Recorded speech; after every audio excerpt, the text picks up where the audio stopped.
ఆత్మకూరు మండలం రైమ్ఖాన్పేట గ్రామ కాంగ్రెస్ పార్టీ గ్రామ శాఖ అధ్యక్షులు సుధాగాని భాస్కర్ గారు మనతో ఉన్నారు. ఇక్కడి నుంచి కాంగ్రెస్ పార్టీ ఎట్లాంటి కార్యక్రమాలు చేస్తుంది, అభివృద్ధి కార్యక్రమాలు ఏ విధంగా ఉన్నాయి, ఇక్కడి నుంచి బీర్లా ఎల్లయ్య గారు ఎమ్మెల్యేగా కొనసాగిస్తున్నారు, ఆయన పరిపాలన ఏ విధంగా ఉందో వారిని అడిగి తెలుసుకునే ప్రయత్నం చేద్దాం. నమస్తే అండి. నమస్తే సార్, ఎట్లా ఉంది ఇక్కడ బీర్లా ఎల్లయ్య గారి పరిపాలన ఏముంది, 6 గ్యారంటీలు ఎట్లా ఉన్నాయి? గతానికంటే చాలా బాగుంది సార్. గతంలో మాకు అసలు ఏ సమస్య వచ్చినా ఆమె 10 ఏళ్ళు ఉన్నది కానీ ఏం ఇటాంకలు అవపడ కూడా అవపడలే. ఎమ్మెల్యే అంటే ఎట్లుంటుందో కూడా తెలియదు ఇక్కడ జనాలకు.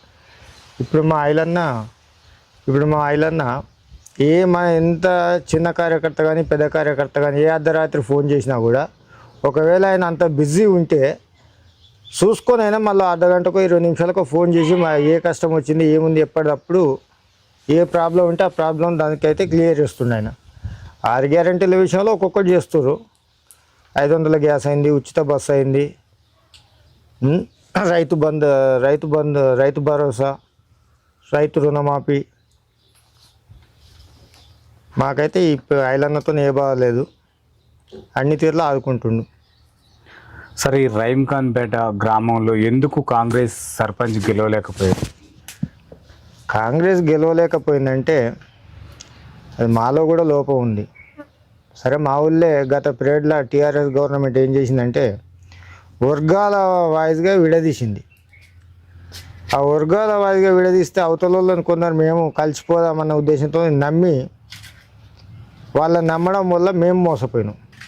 మా దిక్కున్న వాళ్ళు ఏమనుకోరు, ఇన్ని రోజులు లేని వాళ్ళు ఇప్పుడు వాళ్ళతో వీళ్ళు కలిసిపోతారు, వీళ్ళు కలిసినప్పుడు మనం ఎందుకు కలవాలని మనసులో పెట్టుకోరు.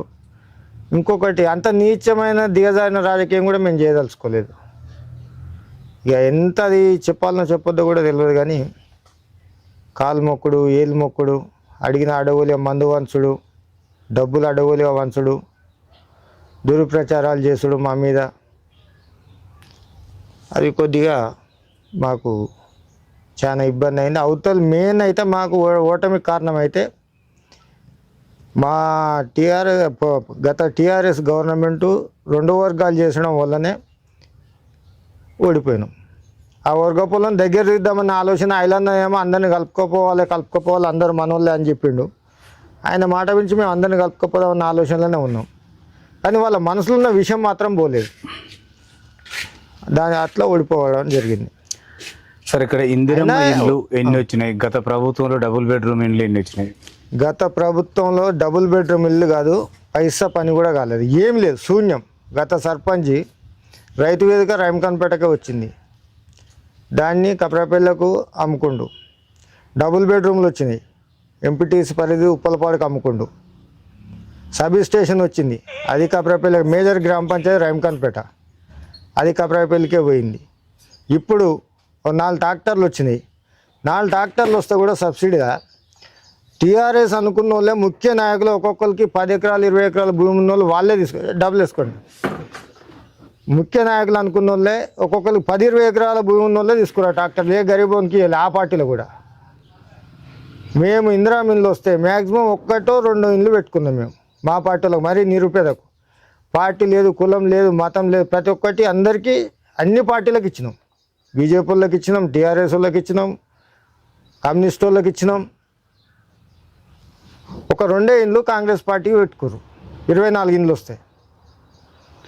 సరే, ఈ విలేజ్లో రైమ్ఖాన్పేట గ్రామంలో బాగా కుక్కలు కోతుల బెడత బాగుంది, ఓకేనా? బస్సు కూడా ఉచిత బస్సు బస్సు సౌకర్యం అయితే ఉచిత బస్సు అన్నది చాలా ఇబ్బంది అవుతుంది.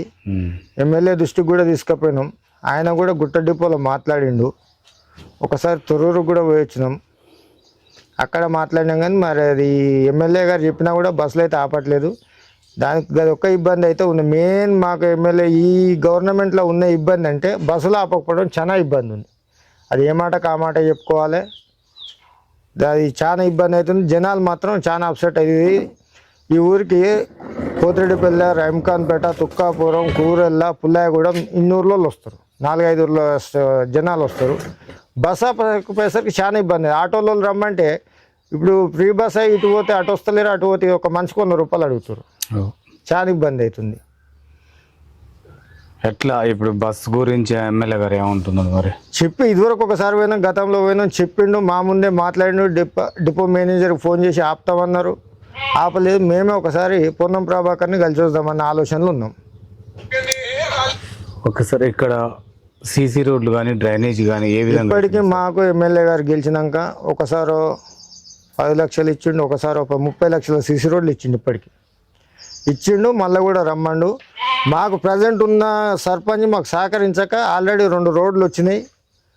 ఇప్పుడు 10 లక్షల ఫండ్స్ ఉందాడో శాంక్షన్ అయి ఉంది. మా ఎమ్మెల్యే గారు సహకరించక అవి అక్కడే ఉంటుంది. ఎంపీ గారు ఎంపీ గారి దగ్గరికి మన శివాలయం శివరాత్రి పండుగ పోతే ఆయన కూడా ఎమ్మటే 5 లక్షలు శాంక్షన్ చేసిండు, అది కూడా ఓకే అయింది. కానీ మా సర్పంచ్ సహకరించట్లేదు. మరి మీరైనా ముందుబడి గ్రామాభివృద్ధి చేసుకోవచ్చు కదా సార్? అదే ఆలోచన ఉంది. ఆ రకంగానే ఆలోచన చేసి మేము ఆ లెక్కమంటే మొన్న శివరాత్రికి ఒక 2 రోడ్లు వస్తే ఒక రోడ్ వేయించినాం. ఇంకో రోడ్డుకి అడ్డుకాలు వేసి అయితే కాంట్రాక్టర్ ముందుకు వస్తలేదు. సరే గవర్నమెంట్ పనులు అంటే బిల్లులు వెనక ముందు వస్తాయి. ఆయన ఒక బిల్లుకు 5 లక్షల ఫండ్కు సంతకం పెట్టాలంటే ఆయన కొద్దిగా ఆశిస్తుండు సర్పంచ్. దానివల్ల కాంటాక్ట్ చేయలేకపోతున్నారు. సార్ ఇక్కడ విద్యా వైద్యం ఏ విధంగా అందుతుంది? గత ప్రభుత్వంలో ఎట్లా ఉంది సార్? గత ప్రభుత్వంనైనా అసలు గవర్నమెంట్ స్కూలు పాడైపోవడానికి కారణమే గత ప్రభుత్వం. దాదాపు 10th క్లాస్ ఉంది ఈడ మా ఊర్లో. ఇవాళ 6th క్లాస్ కూడా గతిలేదు. 7-8 ఎకరాలు ఉంటుంది మా స్కూల్. దాదాపు 500-600 మంది పిల్లలు చదువుకోవచ్చు. కానీ టీఆర్ఎస్ గవర్నమెంట్లో టోటల్ క్లోజ్ అయిపోయింది. మళ్ళీ మధ్యలో కొద్దిగా నిన్యాల బాధపడుతున్నాం. కొంతమంది దాదాపు ఇప్పుడు 20-30 మంది పిల్లలు అయితే అయ్యారు. ఇంకా కూడా అవసరమైతే మాలాంటి వాళ్ళం కూడా మా పిల్లలు కూడా తోలనీకి రెడీగా ఉన్నాం. అయితే మేము బస్సులు ఇట్లా రాకుండా, ప్రైవేట్ స్కూల్ బస్సులు రాకుండా ఆఫ్ చేసి అందరిని ఇక్కడనే వెళ్దామంటే మమ్మల్ని దుష్ప్రచారం చేస్తారు వాళ్ళు ఊర్లే. ఓకే, ఇక్కడ ఉపాధి కల్పన ఏ విధంగా ఉంది సార్? నిరుద్యోగ యువతకి ఉపాధి ఏ విధంగా కల్పిస్తుంది? బీర్లా ఎల్లయ్య గారి ఫౌండేషన్ ద్వారా ఏమన్నా నిరుద్యోగులకు ఉపాధి కలుగుతుంది? ఉపాధి అంటే ఏం లేదు సార్. బిర్లా ఫౌండేషన్ తరపుగా ఉపాధి అంటే గదే ఉపాధి హామీ పని చేసుకుంటారు. కానీ పర్సనల్గా అయితే ఏమీ లేదు. యువత అంటే మా ఊర్లో తక్కువే. మ్యాక్సిమం మా ఊర్లో ఒక అలవాటు ఉంది, కొడితే కానిస్టేబుల్ జాబ్ కొట్టాలి, లేకపోతే సిటీ పోయి కారు తోలాలి. ఆత్మకూరు మండలంలో రమకాన్పేట నెంబర్ 1 ఉద్యోగాలు కొట్టుట్లా. ఎప్పుడు కొట్టినా కూడా 5 నుంచి 10 లోపలే కొట్టుకొస్తారని తక్కువ కొట్టుకురారు. కొడితే కానిస్టేబుల్ జాబ్, లేకపోతే సిటీ పోయి కారు తోలాలి. రెండే వాళ్ళు ఎంచుకున్నది.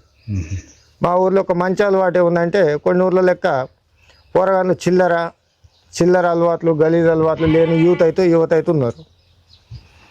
కొన్ని దిక్కుల మత్తుకు గంజాయికి బానిస. ఇప్పుడు చుట్టుపక్కల గ్రామాలలో చాలా ఇబ్బందులు జరుగుతున్నాయి. సరిగా ఆ ఊర్లలో పరిస్థితి మా ఊళ్ళో అయితే అలాంటిది అయితే ఇంతవరకు లేదు. పిల్లలు అయితే మంచిగా ఉన్నారు. సార్, మీరు గ్రామ శాఖగా ఎప్పటి నుంచి చేస్తున్నారు? ఈ గ్రామానికి మీ సేవలు ఏ విధంగా ఉపయోగపడుతుంది అంటారు? నేను రీసెంట్గా ఎక్కిన 4 నెలలు అవుతుంది నేను వచ్చి. నాకు గ్రామ శాఖ మాకైతే ఏముంది, ఇప్పుడు ఏమొస్తున్నాయి సీఎం రిలీఫ్ ఫండ్లో ఏదైనా పని ఉంటే మాత్రం మాకు ఆయన చేయలేదు అంటే మాకేమన్నా 4 సార్లు తిరిగే పని అవసరం పడు. మేమైతే 10 ఏందో అంత ఎమర్జెన్సీ అన్న పర్సనల్గా కలవాలంటేనే అడిగిపోతాం. కానీ మ్యాక్సిమం అన్నకి బాధ ఉంది, ఈ పని గిడ అవుతుంది అంటే ఒక ఫోన్ చేస్తే ఆయన ఫోన్ చేసి చెప్తుండే పని అయిపోతుంది. మా గడికోసారి పోయి ఆడ తిరిగి ఇబ్బంది. ఎమ్మెల్యే కలుస్తలేడు, ఆయన మున్పటి లెక్క 11 గంటలకు వస్తాడు, 12 గంటలకు. మాకు ఒకవేళ కలవాలి అత్యవసరం అంటే రాత్రి 10-12 గంటలకు కూడా కలవచ్చు. అది అవుతుంది మాకు. సరే, ఈ ఎమ్మెల్యే బీర్లా ఎల్లయ్య గారు వచ్చిన తర్వాత చెరువులు కుంటలు నిండుతున్నాయి. అంతకుముందు వాటర్ నీళ్ళ అయిలే అని చెప్పేసి అంటున్నారు. ఎంతవరకు అది వాస్తవమేనే? రాజశేఖర రెడ్డి పీరియడ్లో సొంత డబ్బులు పెట్టుకొని, రాజగోపాల్ రెడ్డి పుణ్యం, ఆయన సొంత డబ్బులు పెట్టుకొని కాలువ తెచ్చిండు. ఆయన తెచ్చిన కాలువ పిడికడ మట్టి తీయకుండా అట్నే ఉంది గత 10 సంవత్సరాలు టీఆర్ఎస్ గారు. మళ్ళీ ఐలన్న గెలిచినాకనే ఆ కాలువకు మరమ్మతు చేసిండు. మొన్న వాటర్ కూడా వదిలిపెట్టారు. అయితే కొంతమంది రైతుల కాలువ ఇక్కడ పూర్తి కాకపోవడం వల్ల కొంతమంది రైతులకు అయిన వర్షన్లు ఉన్నాయి, జాలు పట్టి వస్తుందని బంద్ చేసారు. ఈసారి ఎట్లా కంపల్సరీ వస్తాయి ఇప్పుడు. సార్, ఇక్కడ మొత్తం కూడా ఐకేపీ ద్వారా ఒడ్లు కొనట్లేదు అంటున్నారు సార్. దానిపైన ఎమ్మెల్యే గారు ఏమంటున్నారు? ఒడ్లు మాకైతే ఎప్పుడు ఫోన్ చేసినా, నేనే ఫోన్ చేసినా. మొన్న కొద్దిగా ఇబ్బంది అయితే ఒడ్లు కూడా బస్తాకు 2 కిలోలు కట్ చేసుకుంటాం అంటే కూడా అన్న ఇట్లా సంగతి అంటే వాళ్ళ నెంబర్ పెట్టమండు, ఫోన్ చేసిండు, మాట్లాడిండు. లేదు అట్లా ఏం కట్ చేసుకొని నువ్వు పోయి మాట్లాడిపోయాడు. కానీ దాంట్లో కొద్ది లోపం ఏంటంటే లారీలు దొరకట్లేదు. మెయిన్ లారీలు దొరకట్లేదు. మా ఊర్లో ఉన్న అమాలోళ్ళు అంతా రైతులు వాళ్ళే, అమాలోళ్ళు వాళ్ళే, కానీ లారీలు రాని వీళ్ళు మాత్రం ఏం చేస్తారు? లారీల కొరత అయితే ఉంది. ఈ ఉపాధి హామీ కూలీలు కూడా ఇబ్బంది పడుతున్నారు కదా, వాళ్ళకి ఏదో ఐస్ ఇవి పడతలేవు అంటున్నారు. మరి అది ఎమ్మెల్యే గారి దృష్టికి అంత తీసుకెళ్ళారా? ఐస్ పడతలేవు అని అంటున్నారని మీకు సమాచారం రావచ్చు, కానీ మాకు ఇంకా కూడా జనాలు మారతలేరని మాకు సమాచారం ఉంది. గవర్నమెంటు ఒక విధంగా సిస్టాన్ని మారుదామంటే జనాలు దానికంటే 10 రెట్లు అప్డేట్ అయి ఉంటారు. పొద్దుగాల పోయి ఇప్పుడు అది ఫీల్డ్ అసిస్టెంటు లోపం అనుకో ఎట్నన్ను అనుకో, ఇంకా కూడా కొంతమంది కరువు పని పోకుండా కూడా బిల్లు వచ్చిన రోజు బిల్లు తీసుకుంటారు. ఉదయం ఐస్ తీసుకుంటారు, మళ్ళీ టైంకు తీసుకుంటారు, కొంత చేతుల గల్ల పని అని. ఇక మరి ఈ గవర్నమెంట్ని అంటే ఏమొస్తుంది? ఇప్పుడు నేను చెప్తే నేను కంట అవుతాని ఒక పక్కామనుకుంటుంది, నువ్వు చెప్తే నువ్వే చెప్తావని పక్కామనుకుంటుంది, అట్లా ఇబ్బంది అవుతుంది. సార్, గత ప్రభుత్వంలో ప్రవేశపెట్టిన పథకాలే కాంగ్రెస్ రిపీట్ చేస్తుందని చెప్పేసి అంటున్నారు. సరే సార్, కాంగ్రెస్ గత ప్రభుత్వంలో పెట్టిన చేస్తున్నారని అంటారు. గత ప్రభుత్వం ఎందుకు చేయలే? ఏ రైతు కన్నా ఒక కల్టివేటర్ సబ్సిడీ ఇచ్చిందా, లేకపోతే ఒక కోల్డ్ ఫామ్ సబ్సిడీ ఇచ్చిందా, పశువుల షెడ్ సబ్సిడీ ఇచ్చిందా, ట్రాక్టర్లు సబ్సిడీ ఇచ్చింది, ఏదన్నా సబ్సిడీ, పైప్ లైన్ సబ్సిడీ ఇచ్చిందా, డ్రిప్ సబ్సిడీ ఇచ్చిందా? ఈ కాంగ్రెస్ గవర్నమెంట్ రాజశేఖర రెడ్డి ఉన్నప్పుడు అన్ని సబ్సిడీలు ఉండే. ఇప్పుడు మళ్ళీ రేవంత్ రెడ్డి వచ్చినాక, ఐలన్న వచ్చినాక మళ్ళీ సేమ్ అదే కదా, ప్రతి దాంట్లో సబ్సిడీ వస్తుంది. మన మా ఊరు కూడా ఇప్పుడు ఒక 2-3 బండ్లు వస్తున్నాయి ఏసీలకు, ఎలక్ట్రానిక్ బండ్లు సబ్సిడీలా. పోయిన 10 ఏళ్ళలోనైతే సబ్సిడీ అనే దానికే నోచుకోలే కదా. ఏమైనా ఆయన ఒకటే రైతు బంధు ఒక్కటి తప్ప ఏమి ఇచ్చిండు ఆయన? డబల్ బెడ్రూమ్ ఇల్లు ఎక్కడ పోయినాయి? బిడ్డ వస్తేడా వంతాడు, అల్లుడు వస్తేడా వంతాడు అన్నాడు, అది ఎక్కడ పోయింది? 3 ఎకరాల భూమి అండి, అది ఎక్కడ పోయింది? ఇక ఆయనకు మనకు చాలా తేడా సార్. దళిత బంధు, బీసీ బంధు ఏది లేదు. ఒక్క బీసీ బంధు వచ్చింది, ఆ పార్టీ కోశాధికారికే వచ్చింది. ఈ ఊరికి 4 ట్రాక్టర్లు వస్తే వాళ్ళకే, అధ్యక్షునికి, ఉపాధ్యక్షునికి, ఇంకో ఇద్దరికి, అప్పుడున్న సర్పంచ్కు 4 బండ్లు వస్తే 4 వాళ్ళే తీసుకుని, ఒక్క బీసీ బంధు వస్తే కోశాధికారి తీసుకున్నాడు అంతే. ఇక అవతల వ్యక్తికి ₹1 ఆదాయం లేదు. గత ప్రభుత్వంతో పోల్చుకొని రాజకీయం చేయాలంటే కష్టం సార్, జనాలు ఉండరు ఊళ్ళే. సీఎం రిలీఫ్ ఫండ్ పెట్టియాలంటే పార్టీ కండో మార్చుకుంటేనే సీఎం రిలీఫ్ ఫండ్ పెట్టిస్తామని సగం మందిని మార్చారు మా ఊళ్ళో. ఇవాళ మేము ఉన్నా లేకున్నా డైరెక్ట్ పోయి మా ఐలన్న తనకు పోయి వాళ్ళు సీఎం రిలీఫ్ ఫండ్ పెట్టుకొని వస్తారు, కళ్యాణ లక్ష్మి పెట్టుకొని వస్తారు. మేము అట్లా చేస్తలేం కదా. వాళ్ళకు మాకు అసలు నక్కకు నాగలోకి అనుకున్నంత తేడా ఉంటుంది. వాళ్ళని పోల్చుకొని మాట్లాడడం కూడా ఐలన్నతోని పోల్చుకోవాలంటే వాళ్ళతో కాని పని అది. అంటే ఇక్కడున్న బీర్లా ఐలయ్య గారికి మంత్రి పదవి ఇస్తే ఇంకా అభివృద్ధి చెందుద్ది అంటున్నారు. 100కు 100% అది రావాలని కోరుతున్నాం. ఐలన్నకు మంత్రి పదవి వస్తే ఆలేరు రూపురేఖలే మారిపోతాయి, అది పక్కా గ్యారంటీ. ఆయనకు ఫస్ట్ టైం గెలిచినోడే గెలవ ముందు సందే స్టార్ట్ చేసిండే. వాస్తవానికి ఆయన ఈ ఊరికి 3 ఫిల్టర్లు ఇచ్చిండు గెలవక ముందుకే. ఇవాళ నీళ్ళు మంచిళ్ళు తాగుతున్నారంటే ఆయనదే. ఈ ఊరికే కాదు, నాకు తెలిసినంత వరకు ప్రతి ఊర్లో ఆయన ఫిల్టర్ లేని ఊరు లేకుండొచ్చు, ఇప్పుడు నీళ్ళ క్యాన్ లేని ఇల్లు లేకుండొచ్చు.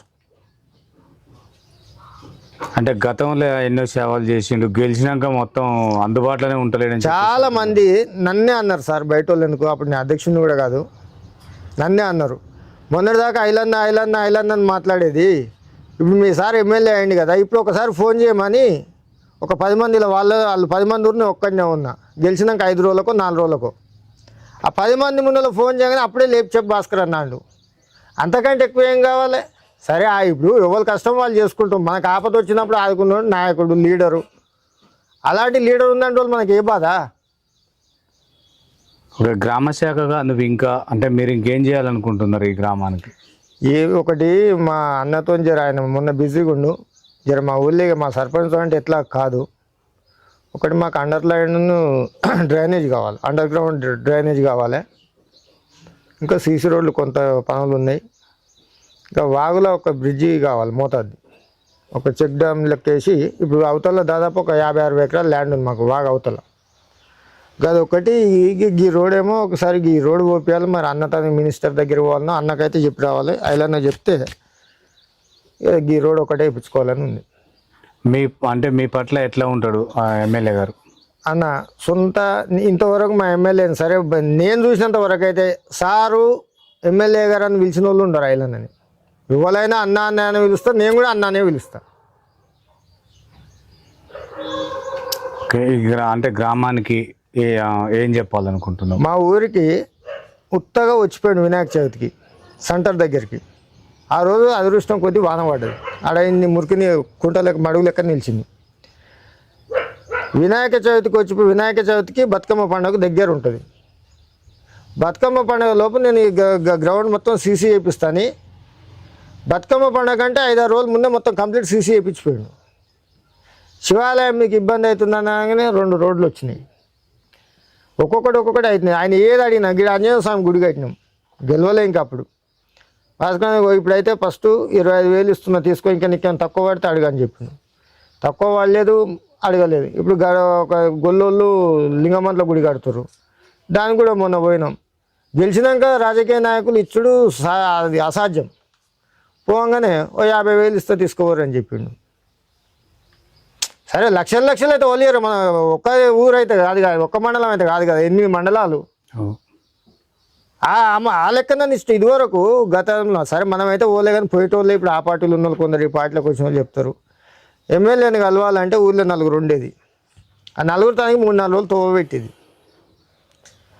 3-4 రోజులు తోవబెట్టి సారు అని సాయంత్రం పూట 4 రోజులు కలిసినాక 5వ నాడు కూడా కండవ మార్చుకుంటావా, కండవ కప్పుకుంటే పెట్టిస్తాం, మా పార్టీలకు వస్తే నీకు ఇది చేస్తాం అది చేస్తాం, గదంతేందుకు ఇక్కడ సీసీ రోడ్ వస్తాడు, కాంట్రాక్ట్ ఇస్తే నన్నే మారమాను పార్టీ. మొన్న ఇప్పుడు గెలిచిన సర్పంచ్ ఉప సర్పంచ్ నేనే అయ్యేది ఉండే, ప్యానల్ మేమే గెలిచినాం. ఇప్పుడు గెలిచిన సర్పంచ్ నా పార్టీ అయితే మా వాళ్ళని గుంజకూరి నేను ఉప సర్పంచ్ అవుతుందని చెప్పిన. చరిత్రకాయ నీడు కావద్దని అందులోకే వచ్చినోడు ఎంతసేపు చెప్పు, ఒరిజినల్ డమ్మే. అందులోకే వచ్చిండు, ఇంట్లోకి వచ్చిండు, ఇంట్లో గెలిచిండు, పోయినా అలా కండవ కప్పుకుండు. అలా కండవ కప్పుకున్నాక రేపు మళ్ళీ ఇందిరా మిల్లు రావాలని మళ్ళీ తెల్లారి ఇంట్లోకి వచ్చిండు. ఇంట్లోకి వచ్చినా మేము అంతే పక్కకే పెట్టినాం. అయితే మొన్న ఈ సర్పంచ్ నన్ను రమ్మంటాడు. 10 ఏళ్ళ అధికారం లేదు, 10 ఏళ్ళు నాకు ఓటాకు వచ్చింది, వచ్చేసింది కాంగ్రెస్ పార్టీ. పోయిన 10 సంవత్సరాలు దెబ్బలు పడ్డావు, నెంగులు పడ్డాయి, ఇండ్లు కూలినాయి. ఈ ఊళ్ళో పోయిన గత సర్పంచ్ ఎంపీటీస్ ఉన్నప్పుడు మామూలు గొడవలు కదా, తలకాయలు వలిగినాయి. ఆయననే పార్టీ మారలే, ఇవాళ పార్టీ మారుతామా? అంటే టీఆర్ఎస్ సర్పంచులు గెలిచిన కాడ ఎమ్మెల్యే గారు నిధులు అడిగితే చూద్దాం అనే వీళ్ళకు అడగనీకి మోకం ఉందా సార్? అడిగేదానికి విధానం ఉంటుంది. పోయిన నెల గ్రామ పంచాయతీ మీటింగ్ అయింది. మీటింగ్ అయినప్పుడు నేనే చెప్పిన స్వయంగా, ఇప్పుడు అవసరమైతే ఒక ఫోన్ చేస్తే మా సర్పంచ్ వస్తాడు, పిలిపించి మాట్లాడదాం. ఎంపీ గారి దగ్గర పోయేద్దాం, ఈ రోడ్డు మినిస్టర్ దగ్గర పోయేద్దాం, వెంకరెడ్డి సార్ దగ్గర పోయేద్దాం, రోడ్ కోసం పోయేద్దాం అంటే రేపు ఎప్పుడు పోదామంటే సోమవారం అన్నాం, మంగళవారం అన్నాం పోదామన్నాం. సోమవారం పోయింది, మంగళవారం పోయింది, రేపు మళ్ళీ మీటింగ్ వచ్చింది. మొన్న మీటింగ్ అయిపోయింది. ఆయనకే అంత లేనిది. ఇప్పుడు గవర్నమెంట్ తీసుకుపోతామని మేమన్నాక నువ్వు రాకపోతే మేమేం చేస్తాము? ఇక్కడ ఈ ఊర్లో పొలాల దగ్గరికి వెళ్ళే డొంకలు కూడా కొన్ని పెండింగ్ ఉన్నాయి అంటున్నారు, అవి కూడా పెట్టాలని అన్నారు. మరి ఏమన్నా మీ దృష్టిగా ఉంది? అర్థం కాదు సార్. అండి బావుల దగ్గరికి వెళ్ళే డొంకలు ఉంటాయి, బాటలు అవి రిపేర్ చేయాలంటున్నారు. ఉపాధి హామీ పనిలో పెట్టినా రిపేర్ చేయాలంటున్నారు. సరే బాటలు రిపేర్ చేసుడు పక్క పెట్టి, కానీ ఫస్ట్ కావాల్సింది ఏంటంటే మొత్తం ఊరిని నాశనం చేసింది సార్ టీఆర్ఎస్ గవర్నమెంట్లో. 2 సర్పంచులు టీఆర్ఎస్ ఏడ గొలుసుతో ఉన్నాయి. మీరు వస్తా అంటే చూపిస్తా. ఈ ఊరికి ఒకప్పుడు ఊర్లో నుంచి ఉండే ఆ కామనగూడ నుంచి ఆత్మకూరు సర్వీస్ పోయేది మేము చిన్నతనంగా. మా అది గొలుసు 33 ఫీట్ల తోవ. అట్లాంటి ఇప్పుడు ఒక 4 రోడ్లు ఉన్నాయి.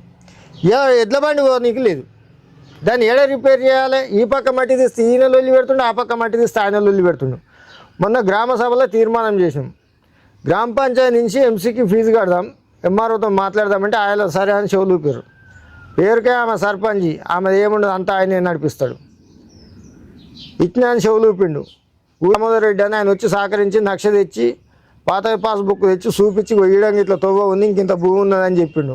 దానికి ఫీజు కడదాంరా బాబు రా అని చెప్తే సరే అని చెప్పిండు. మళ్ళీ ఊసెత్తులేడు, సపోర్ట్ చేస్తలేడు. ఇప్పుడు కొన్ని చెయ్యొచ్చు, మేమేమైనా చేస్తే రేపు మొన్న కొట్లాడి 2 రోడ్లు తెచ్చినాం. ఒక రోడ్డు కంప్లీట్ కాగానే నువ్వు ఆశపడుతుంది, ఇంకో రోడ్ ఎన్నికి రాకపోయా. మేము ఆడ పనులు నిధులు తెచ్చుకొని ఏం లాభం? మమ్మల్ని ఆడ ఎమ్మెల్యే గారు నువ్వేం పని చేసుకుంటున్నావు, ఏదిరా అయ్యా గడికోసారి వచ్చి లొల్లి పెడుతున్నావు, ఇచ్చినే చక్కగా చేసుకోలేదని అంటాడు. ఇంక మళ్ళీ ఏ ముఖం పెట్టుకుని పోవాలి? సార్ మీరు అంటే ఇంకా ఈ గ్రామ శాఖ కాకుండా ఎంపీటీసీ ఎట్లాంటి ఏమన్నా పోటీ చేసాలి? ఏం లేదు సార్, మొన్ననే సర్పంచ్ చేయాలని చాలా కోరుకుండే. మా పెద్దనాయన సీనియరు అని అయితే దాన్ని కూడా దుర్ప్రచారం చేసి ఓడగొట్టడం జరిగింది. సరే, ఒకవేళ గతంలో తీన్మార్ మల్లన్న వాళ్ళ మిస్సెస్ మా తమ్ముడు క్లాస్మేట్లు ఉండరు. అయితే తీన్మార్ మల్లన్న మనిషిన తీన్మార్ మల్లన్న 20 లక్షలు ఇచ్చిండు, 30 లక్షలు ఇచ్చిండు అని దుష్ప్రచారం చేసి ఓడగొట్టడం మా వర్గపోరు ఒకటైంది, ఈ బదనాం చేసుడు ఒకటైంది. అంటే మళ్ళీ అయినా జనాలు గత ఇప్పుడు 20 సంవత్సరాలు మా ఊరు వెనక పోయి కృష్ణారెడ్డి అని మేము చిన్న పిల్లలం, ఆయన చేసిండు, ఊరి అభివృద్ధి అయింది. తర్వాత నాకు ఓటాకు వచ్చినాక కర్రశివే అని చేసిండు. ఇవాళ ఈ ఊర్లో మీరు ఎక్కడన్నా పోయి అడగండి, ఇలా నీళ్ళు తాగుతారు ఎవరు పుణ్యం అంటే కర్రశివే పుణ్యం అని చెప్తారు. పాపం చచ్చిపోయింది ఆయన. ఎవరిని అడిగినా కర్రశివే పుణ్యం అని. తర్వాత పిచ్చమ్మ పీరియడ్లో టీడీపీ హయాంలో సరే గిడో కమిటాలు కట్టింది, గిడో టాంకీ కట్టిరు, ఊళ్ళో టాంకీ కొద్ది గొప్ప పర్వాలేదు. కమ్యూనిస్టు వాళ్ళు చేసారు. ఇప్పుడు వీళ్ళు టీఆర్ఎస్లు 15 సంవత్సరాలు, ఈ సంవత్సరంతో 20 సంవత్సరాలు ఈ పీరియడ్తో శూన్యం ఊరు. మా ఊర్లో పోతుంటే అవపడుతుండొచ్చు రోడ్లు. మేము గవర్నమెంటు జమాన్లో మేమే ల్యాండ్ ఇచ్చిన ఊర్లే, మనిషికి 2 గుంటలు ల్యాండ్ ఇచ్చింది. ఇలా ట్రాక్టర్ ఓనికి తోవలేదు, ఆయనకు 2 గుంటలు ఓని ఇలా 3 గుంటలు ల్యాండ్ చేసిండు. అటు రోడ్డు ఇటు రోడ్డు మొత్తం చుట్టూ కబ్జాలు పెట్టేశారు. ఇది మాట్లాడదామంటే అలా పోయి ఏం చెప్తుండు, ఇగో మీ గోడలు కూలిదెంగమంటుండు. నేను మా పాలకవర్గం మేము 5 నెంబర్లో ఉన్నాం. వాళ్ళని ఏమంటూ మా పేరు చెప్పి పలానోళ్ళు కాంగ్రెస్ వాళ్ళు మీ గోడలు కూలిదెంగమంటుర్రు, మీ ఇల్లు కూలిదెంగమంటుర్రు. ఇప్పుడు సెంటర్ కాడ బస్సు వస్తే మళ్ళీ సార్ మాకు 5-6 వ్యాన్లు వస్తాయి. ఈ రోడ్డు చూసిరా, ఈ రోడ్డుకు ఇప్పుడు మామూలుగానే ఒక బండి వస్తే ఒక బండి పోదు. ఈ రోడ్డు పంటి నాది కూడా భూమి ఉంది, ఎక్కువ భూమి నాదే ఉంటుంది. ఈ రోడ్డు పంటి నాది కూడా పోతుంది, అందరిది పోతే సహకరిస్తలేడు. ఎట్లా మరి మీరు సర్పంచ్ గారితో ఎట్లా పనులు చేయించుకుంటారు? సర్పంచ్ గారితో పని చేసి ఇంకొక నెల 2 నెలలు చూస్తాం. ఆల్రెడీ ఆయన నేడు ఇరకబెట్టాలని జేబులో పెట్టుకున్నాం, లేదంటే పోయి కలెక్టర్ కాడ కూర్చుంటాం. ఓకే సార్, ఇంకా అంటే ఇంకేమన్నా పదవులు ఆశిస్తున్నారా మీరు? నాకేమొద్దు సార్, ఇప్పుడు వచ్చే బ్యాంకు సింగిల్ విండో డైరెక్టర్లు నామినేటెడ్ పోస్టులు అయినాయి కాబట్టి ఓడిపోయిన సర్పంచ్కి ఇవ్వాలని ఆశిస్తున్నాం అంతే. సరే, ఊరి మీద డబ్బులు 10 ఖర్చు పెట్టిండు కదా. ఇదివరకు ఉన్నాయన ఆయన కూడా మావాడే, ఇదివరకు ఒక ఆయన చేసిండు కదా, ఇప్పుడు ఉన్నది ఆయనకి ఇస్తే సంతోషం. మాకు ఆయనతో ఎలాంటి ఇబ్బంది లేదు, మాకు ఎవరికి ఏ అవసరం వచ్చినా ఆయన చూస్తుంది కాబట్టి మేము ఇంకా ఆశించేది ఏముంది. ఒక పదవికి 3-4 ఆశపడ్డా కూడా నా సమస్య అయిన తనిపోతే, కాకపోతే భాస్కర్ నువ్వు ఊకొని నేను ఉన్నగా, నువ్వు పలాన్ని వేరే వచ్చినప్పుడు చెప్తాను, ఆ సమాధానం చెప్పుకుంటా కూడా ఎవరు మనసు నొప్పియకుండా చేస్తుండే ఆయన. ఇక ఆయన అంత మంచిగా చెప్పినప్పుడు మేము కొట్లాడుకొని పదవులకు ఇంకా ఆశించేది ఏముంది? పదవే శాస్త్రం కదా, పని చేయాలంటే ఏ రకంగా చేయొచ్చు. సార్, ఇక్కడ ఉన్న మాజీ ఎంపీటీసీలు కానీ మాజీ సర్పంచులు కానీ ఎట్లాంటి అభివృద్ధి చేయలేరా ఈ గ్రామానికి? మాజీ ఎంపీటీసీ సర్పంచ్, తల్లి సర్పంచ్, కొడుకు ఎంపీటీసీ, ఇది ఆళ్ళగడ్డ రాజకీయం చేసిరు ఊళ్ళే. ఆంధ్ర, రాయలసీమ బండ్లకు సైరన్లు వేసుకొని పొద్దుతో 20-30 మంది ఉండేది. ఎప్పుడు వాళ్ళకి తాపించుకుంటా. మామూలు వాళ్ళు పెళ్ళిళ్ళు చేసుకోలేదు సార్ 5 ఏళ్ళు. డీజే పెట్టుకుంటే కేసులు, బ్యాండ్ పెట్టుకుంటే కేసులు. డీజే కేసులో నన్ను కూడా ఇరికిచ్చి 11 మంది మీద కేసు పెట్టారు. పోలీసు వాళ్ళు ఇట్లా గుప్పెట్లో పెట్టుకొని 11 మంది మీద కేసు పెట్టిండు. 2 కానిస్టేబుల్ సస్పెండ్ అయ్యారు ఆ కేసులో. వీడియోలు కూడా ఉంది. మాది తప్పు లేదు. అప్పుడున్న పోలీసులు ఓలు ఎస్ఐ గారు ఇంపాషా ఉంది ముస్లిం, ఆయనను చేతిలో పెట్టుకొని రామన్నపేట సిఐ ఏమో రంగా ఉండే. అప్పుడు ఆయనకు అనుసంధానాలు, రియల్ ఎస్టేటు, గుట్టలలో బాంబులు బ్లాస్టింగ్ పెట్టుడు అవన్నీ కమిషన్లు ఉండి పెళ్ళిళ్ళు చేసుకోవాలి కొంతమంది. ఇప్పుడు పెళ్ళి అనేది ఒకసారి చేసుకుంటారు కదా, డీజేనో బ్యాండో ఏదో ఒకటి పెట్టుకుంటారు. బ్యాండ్ ఆ ఇంటి ముందల డీజే డప్పు సప్పుడు కూడా కావద్దు, ఒక రాజరికం లెక్క చేసుకుంటూ. ఎవరు ఏమి చేసింది? ఎంపీటీసీ సర్పంచ్, అమ్మ సర్పంచ్, కొడుకు ఎంపీటీసీ. మొన్ననా? అంత మొన్నటి సార్, పోయిన పీరియడ్. ఎందుకు మరి వాళ్ళు వాళ్ళ పైన ఎట్లాంటి చర్యలు ఏం చేపట్టారు? ఏది ఇప్పటికి వీడియోలు కావాలంటే చూపిస్తా. వాళ్ళు అదే ఇప్పుడు ఇద్దరు జాబులు ఉన్న ఒక పిల్లగాడు కానిస్టేబుల్ క్లాస్మేట్ పెళ్ళి అయితే వస్తే ఇంట్లోకే ఉరికొచ్చి గల్లబయట కొట్టి వాళ్ళే బీర్ సీసాలన్నీ వలగొట్టుకొని వాళ్ళ ఇంట్లో సీసీ కెమెరాలు ఉంటాయి. పోలీసులు కనీసం సీసీ కెమెరాలు ఓపెన్ చేద్దామంటే కూడా ఓపెన్ చేయనీయలే. ఇద్దరిని పట్టుకపోతే ఇడిపించుకొస్తాను మేము పోతే పోయిన వాళ్ళ లోపలేసారు బయటికి సమాచారం రాకుండా. 11 మంది మీద కేసు. సారీ ముగ్గురు ఉద్యోగాలు ముగ్గురు సస్పెండ్ అయ్యారు. మరి ఇట్లాంటి రాజకీయాల నాయకులకు కానీ గ్రామాలకు ఏం చెప్పాలనుకుంటున్నావు గ్రామ ప్రజలకి? ఏం సార్, ఒకటి వాడు కూడా తప్పు చేసినా మనం చేస్తే సరే అనుకో, ముందు వానికి మనకు తేడా ఏముంది? ఇప్పుడు మేమేమైనా మిస్టేక్ చేసాం అనుకో, సరే మా వంతు కక్ష మేము తీర్చుకొని ఇంక కక్షపూరితమైన రాజకీయాలు చేస్తే రేపు అది ఐలన్న కూడా మైనస్ అవుతుంది. ఇప్పుడు ఆయన ఇమ్మది చూసుకొని వీళ్ళు అంతా చేస్తారు అన్న పేరు కూడా వస్తుంది. భగవంతుడు అంటాడు కూడా ఉండు చూస్తాడు. అవగాహన నుండి చేసిండు లేక చేసిండు. ఇప్పుడు అడ్రస్ లేకుండా పోయిండు, ఊళ్ళో లేకుండా పోయిండు. చాలదా? మేము అప్పుడు ఊళ్ళోనే ఉన్నాం, ఇప్పుడు ఊళ్ళోనే ఉన్నాం. ఇంతకంటే కావాల్సింది ఏముంది? Okay sir, thank you. చూస్తున్నానండి మీ తెలుగు టీవీ.